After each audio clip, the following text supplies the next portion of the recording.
Okay, endnu en screencast, og den her gang er det Kian, helt nærmere bestemt Goodness of Fit, også kaldet GOF. Vi har et folketingsvalg, og vi ser her, det her det er alle i hele landet, så det er en forventet værdi, og de skal så også lige regnes om til stemmer. Og hernede, der kan vi se, så er det vores observation, der er kun spurgt 1096, så det er klart, at den er noget mindre end folketingsvalg, så det er hernede, de observerede værdier. Og vi kan lige også starte med det samme. Vi kan se, at alt er der 1096, så den nemmeste måde af her, det er lige at vi kan stadig se dem deroppe. Det er lige at sørge for, okay, Ctrl M, og så tager vi forventet. Koloniner her. Jeg skal starte med at gemme den, og så laver jeg en firkantsparentes. Og nu kan jeg ikke helt se, det var ikke så godt. Sådan. 24. Vi skal skrive det som 24,8.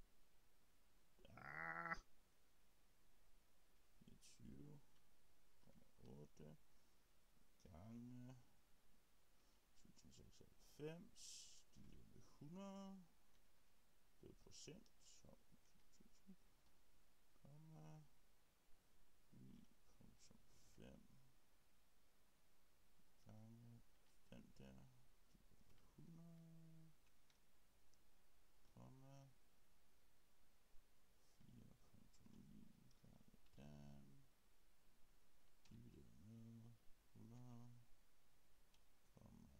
divideret med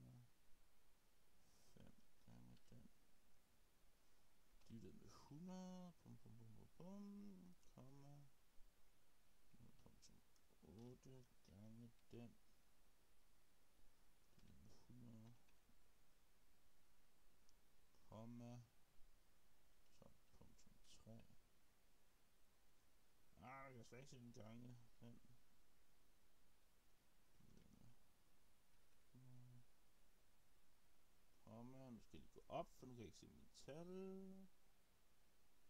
26, 8 og 6, 7. 26, 8 gange den der. Den er med 100. Komma, og hvad er det sidste tal? 6,7. 6,7 gange den der. Det er 100. Og hernede kan vi så se tallene. Jeg tror lige, jeg skulle købe Ctrl Enter. Hernede kan vi så se tallene, fordi det er så en liste A, B og så videre. Det er de tal, de havde fået, hvis der kun var 1096, der havde stemt til folketingsvalget tilbage i 2011. Så de har fået så mange stemmer. Og jeg kan se 271, 104, 704, 154, 8, 134. Ja, der er ikke nogen, der er under 5, så jeg kan godt bruge dem. Godt, så skal jeg bare skrive de observerede ind. Lime, og igen firkantsparentes, og jeg kan se tallene for de observerede står her, så de skal bare skrives direkte ind. 265, 115, 44, 85, 55, 7, 136, 33, 76. Sådan.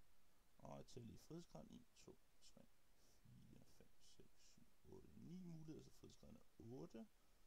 Og nu skal vi se, det skal godt være en brokker, så det gør den sikkert. Det skal være den der. Statistik. Statistiske test. Igen, der. Goodness of Fit.